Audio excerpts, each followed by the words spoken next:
ശബരിമലയിലെ സ്വർണ്ണ തട്ടിപ്പിന്റെ അന്വേഷണം പതുക്കെ ഇഴഞ്ഞു നീങ്ങുന്നതായിട്ട് ഹൈക്കോടതിക്ക് സംശയം. ഹൈക്കോടതി കഴിഞ്ഞ ദിവസം വിമർശിച്ചു. അതിന് ഡിസംബർ 5-ാം തീയതിക്ക് ശേഷം അറസ്റ്റൊന്നും ഉണ്ടായില്ല.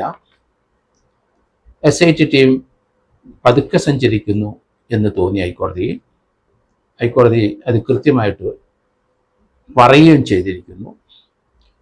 കാരണം ഇപ്പോഴേ ശങ്കരദാസിൻ്റെയും വിജയകുമാറിൻ്റെയും ദേവസ്വം ബോർഡ് മെമ്പർമാരെന്ന നിലയിൽ അവരെ കൂടെ ഉണ്ടായിരുന്ന പ്രസിഡന്റിനെ അറസ്റ്റ് ചെയ്തിട്ട് 2-3 ആഴ്ചയായി.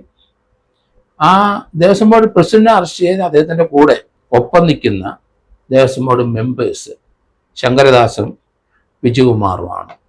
എന്തുകൊണ്ട് ഇത് കൂട്ടായി എടുക്കുന്ന തീരുമാനമല്ലേ? എന്തുകൊണ്ട് അവരെ അറസ്റ്റ് ചെയ്തില്ല? അവർക്ക് എന്താണ് ഒരു കൺസെഷൻ? ഹൈക്കോടതിയുടെ നിരീക്ഷണം അങ്ങനെയാണ് വന്നത്. ആ അറസ്റ്റിലേക്ക് ഒരു സ്വല്പം ഡിലേ, അത് സമ്മർദ്ദമാണോ, ഗവൺമെന്റ് സമ്മർദ്ദമാണോ എന്നൊക്കെ ഹൈക്കോടതി ചിന്തിച്ചതിൽ കുറ്റം പറയാൻ ഒക്കില്ല. 5-ാം തീയതി ശേഷം അറസ്റ്റൊന്നും നടന്നില്ല. പത്മകുമാറിന്റെ കൂടെ തീരുമാനമെടുത്ത 2 പേരെ എന്തുകൊണ്ട് അറസ്റ്റ് ചെയ്യാൻ താമസിച്ചു എന്നാണ് കോടതി നിരീക്ഷിച്ചത്. അതിനുശേഷം SITക്ക് അല്പം ധൈര്യം വന്നെന്ന് തോന്നുന്നു. ഇമ്മീഡിയറ്റ് ആയിട്ട് 2 അറസ്റ്റ് ഉണ്ടായി. ബെല്ലാരിയിലെ ഗോവർദ്ധനെ അറസ്റ്റ് ചെയ്തു, ചെന്നൈയിലെ ഭണ്ഡാരിയെയും അറസ്റ്റ് ചെയ്തു. ഇവരാണ് ശബരിമലയിൽ തട്ടിക്കൊണ്ടുപോയ ആ സ്വർണ്ണപ്പാളികളെ അഴിച്ചെടുക്കുകയും ഉരുക്കിയെടുക്കുകയും ഒക്കെ ചെയ്തവർ. എന്തായാലും ഇപ്പം വരുന്ന വാർത്തകൾ, ഉണ്ണികൃഷ്ണൻ പോറ്റി 1.5 കോടി രൂപ കൈപ്പറ്റി ഗോവർദ്ധന്റെ കയ്യിൽ നിന്ന് എന്നാണ് വരുന്നത്. ഒരു 15 ലക്ഷം രൂപയും വേറെ കൊടുത്തിട്ടുണ്ട്.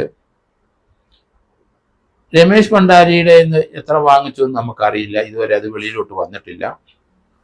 എങ്കിലും കോടിക്കണക്കിന് രൂപയുടെ ഇടപാടുകൾ ശബരിമലയിൽ നടക്കുന്നു. ഭഗവാന്റെ ആ പ്രതിഷ്ഠയിൽ നിന്ന് അടിച്ചു മാറ്റുന്ന സ്വർണത്തിൽ നിന്നാണ് ഈ തട്ടിപ്പ് നടത്തുന്നത്. നമ്മൾ ആലോചിക്കണം. ലക്ഷോപലക്ഷം ആൾക്കാർ ഭക്തിപൂർവം വണങ്ങുന്ന ആ ശബരിമല അയ്യപ്പൻ്റെ ദേഹത്ത് പൊതിഞ്ഞ സ്വർണമാണ് ഈ കള്ളന്മാർ അടിച്ചെടുത്തത്. നമ്മൾ ആലോചിക്കണം. അത് തീർച്ചയായിട്ടും പൊറുക്കാവുന്നതല്ല. ദൈവവിശ്വാസം ഇല്ലാത്തവരൊക്കെ തന്നെയാണ് ദേവസ്വം ബോർഡ് പ്രസിഡന്റുമാരായിട്ടും കമ്മിറ്റിയിലെ അംഗങ്ങളുമായിട്ട് വരുന്നത്. അത് അങ്ങനെയുള്ളവരെ തന്നെയാണ് ഗവൺമെൻറ് പോസ്റ്റ് ചെയ്യുന്നത്. പക്ഷേ ഇന്ത്യയിലും കേരളത്തിലുള്ള ധാരാളം ഈശ്വരവിശ്വാസികൾ, അത് ഇന്ത്യയുടെ പൈതൃകമായി വന്നതാണ്. അത് കമ്മ്യൂണിസ്റ്റുകാരെ ആദർശത്തിൽ വന്നതല്ല. അത് ഇന്ത്യയിലുള്ള ഒറിജിനലുള്ള അല്ല കമ്മ്യൂണിസം. അതിൽ വിശ്വസിക്കുന്നവർക്ക് ദൈവചിന്തയില്ല, അതിലവർ വിശ്വസിക്കുന്നില്ല. പക്ഷേ ഇന്ത്യയുടെ കോടാനുകോടി ജനങ്ങൾ അമ്പലത്തിലും പള്ളികളിലും മോസ്കിലും പോകുന്നവരാണ്. ഈശ്വരവിശ്വാസികളാണ് ജനതയുടെ ഭൂരിപക്ഷം ആൾക്കാരും. അതിന് വിരുദ്ധമായിട്ടാണ് ഹൈക്കോടതിയിലെ ഉള്ള ആ ഭഗവാന്റെ ദേഹത്ത് അണിഞ്ഞിരുന്ന ആ സ്വർണത്തിൻ്റെ അതിൻ്റെ പൂശിൻ്റെ, അതുകൂടാതെ അതിൽ പൊതിഞ്ഞിരിക്കുന്ന ആ തകിടുകൾ എല്ലാം കടത്തിക്കൊണ്ടു പോകുന്നത് ഈശ്വരവിശ്വാസമില്ലാത്തവരൊക്കെ തന്നെ അവർക്ക് അതിനുള്ള സ്വാതന്ത്ര്യമുണ്ട്. അതങ്ങനെ വിശ്വസിച്ച് പൊക്കോട്ടെ. ഈശ്വരവിശ്വാസമുള്ള ആൾക്കാർ ദൈവതുല്യമായി കാണുന്ന ശബരിമല അയ്യപ്പനെ അവിടുന്ന് സ്വത്തടിച്ചു മാറ്റി അവരെ അവഹേളിക്കുന്നത് ഏത് രാഷ്ട്രീയ പാർട്ടി ആയാലും ശരി, അത് ഇന്ത്യയിൽ അംഗീകാരം ലഭിക്കില്ല. അങ്ങനെയുള്ളവരെ കർശനമായി ശിക്ഷിക്കാനുള്ള നടപടിയിലേക്ക് പോകണം ഗവൺമെൻറ്റിന് ഈ കാര്യത്തിൽ വിശ്വാസമില്ലെങ്കിലും ഇത് ചെയ്യുന്ന പ്രവൃത്തി മോഷണമാണ്. റോബറി ഡക്കോയിറ്റിയുടെ പരിധിയിലൊക്കെ തന്നെ വരുന്ന കാര്യങ്ങളൊക്കെ തന്നെ.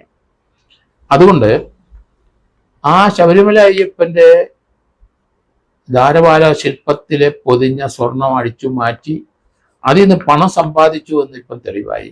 1.5 കോടി രൂപ ഗോവർദ്ധനൻ ഉണ്ണികൃഷ്ണൻ പോറ്റിക്ക് കൊടുത്തു എന്നിപ്പോൾ അഡ്മിറ്റ് ചെയ്തിരിക്കുന്നു. ഉണ്ണികൃഷ്ണൻ പോറ്റി അത് സമ്മതിച്ചിരിക്കുന്നു. പണം വരുന്നു കോടിക്കണക്കിന്. അത് കൈപ്പറ്റിയവരാരായാലും ശരി അവരെല്ലാം പ്രതിയാക്കണം. അതാണ് ഹൈക്കോടതി വിമർശിച്ചത്. കാരണം പത്മകുമാർ വാസുവും അവർ തീർച്ചയായിട്ടും അത്ര ഉന്നത പോസ്റ്റിലിരുന്നവർ ആ അയ്യപ്പൻ്റെ അവിടുന്ന് സ്വർണം മോഷ്ടിച്ചു എന്ന് കണ്ടെത്തിയ SIT ഇപ്പൊ 3 പേരുടെ ജാമ്യത്തിന് ഹൈക്കോടതി പോയി, 3 പേർക്കും ജാമ്യം കൊടുത്തില്ല. പക്ഷെ ജാമ്യത്തിന് പോയപ്പോൾ ഒരു വാദഗതി വാസു പറഞ്ഞത് 1998 വിജയമല്യ അവിടെ സ്വർണം പൂശിന് തെളിവില്ല എന്നാണ് പറയുന്നത്. അതുകൊണ്ട് തനിക്ക് ജാമ്യം തരണം. ഇതൊരു കള്ളക്കേസാണ്, കള്ളക്കഥയാണ്. പക്ഷെ സ്വർണം വെളിയിലോട്ട് പോയെന്നും അവിടുന്ന് കുറെ റിക്കവർ ചെയ്തെന്നും ഒക്കെയുള്ള തെളിവുകൾ വന്നപ്പം ആ കഥയ്ക്ക് ആ ഡിഫൻസിന് വലിയ പ്രാധാന്യമില്ല. വിജയമല്യ ഇവിടെ 40 കിലോ 800 ഗ്രാം സ്വർണം കൊടുത്തു എന്നറിയാം. അത് അദ്ദേഹത്തിന്റെ കമ്പനി അത് തന്നെ പറയും. അവിടെ പൂശിയത് എത്ര അന്ന് മുതൽ മോഷണം നടക്കുന്നു എന്നാണ് എനിക്ക് തോന്നുന്നത്. പൂശിയത് എത്ര എന്നുള്ളതിന് ഉള്ള റെക്കോർഡ് നശിപ്പിച്ച് കളഞ്ഞിട്ടുണ്ട്. ആ റെക്കോർഡ് നശിപ്പിച്ച് കളഞ്ഞത് ആര്? അവരും കൂടെ പ്രതിയാക്കേണ്ടി വരും. അത് ശബരിമല അയ്യപ്പൻ്റെ അവിടുത്തെ ബോർഡിലെ അംഗമല്ലാത്ത വെളിയിലുള്ള ഒരാളുടെ നിർദ്ദേശപ്രകാരമാണ് അത് നശിപ്പിച്ചതെങ്കിൽ അവരും കൂടെ പ്രതിയാവും, സ്വാഭാവികം. എന്തായാലും വരും ദിവസങ്ങളിൽ ഈ പണം കൈപ്പറ്റിയതിൻ്റെ കണക്കുകളും പുറത്തേക്ക് വരുമെന്നാണ് ഞാൻ കരുതുന്നത്. ശങ്കദാസിനെയും വിജയകുമാറിനെയും നോട്ടീസ് കൊടുക്കാൻ തീരുമാനിച്ചു കഴിഞ്ഞു. 2 പേരും അറസ്റ്റിലേക്ക് പോകും, അതിന് യാതൊരു സംശയമില്ല. അതിനുശേഷം പ്രശാന്ത് എന്ന ആളുടെ ഊഴമാണ്. ഇനി ദേവസ്വം ബോർഡിൻ്റെ ആ പോർട്ട്ഫോളിയോ വഹിച്ച മന്ത്രിമാരുടെ പങ്ക് ഉണ്ടോ ഇല്ലയോ എന്ന് തീർച്ചയായിട്ടും SIT അന്വേഷിക്കും. അവരുടെ ഇൻവോൾവ്മെന്റ് ഏതെങ്കിലും രീതിയിൽ ഉണ്ടെങ്കിൽ തീർച്ചയായിട്ടും അറസ്റ്റ് ഉണ്ടാവും. കാരണം ഹൈക്കോടതി ഇത് ഓരോ നിമിഷവും ഈ കേസിന്റെ പ്രോഗ്രസ് അന്വേഷണ ഉദ്യോഗസ്ഥന്മാരെ ഹൈക്കോടതി ബോധിപ്പിക്കുന്ന കാര്യം ഇതൊക്കെ കൃത്യമായി വാച്ച് ചെയ്ത് കൃത്യമായ നിർദ്ദേശം കൊടുത്തുകൊണ്ടിരിക്കുന്ന കാഴ്ച നമുക്ക് കണ്ടു. ഇതിനകത്ത് കൈയിട്ട് വാരിയവർക്ക് യാതൊരു രക്ഷയുമില്ല എന്ന് കരുതിക്കോണം. ജയിലിൽ തന്നെയാണ് വിധി, ജയിലിൽ കിടക്കാൻ തന്നെയാണ് അവരുടെ വിധി. കാരണം അയ്യപ്പൻ്റെ സ്വർണ്ണമാണ് മോഷ്ടിച്ചത്.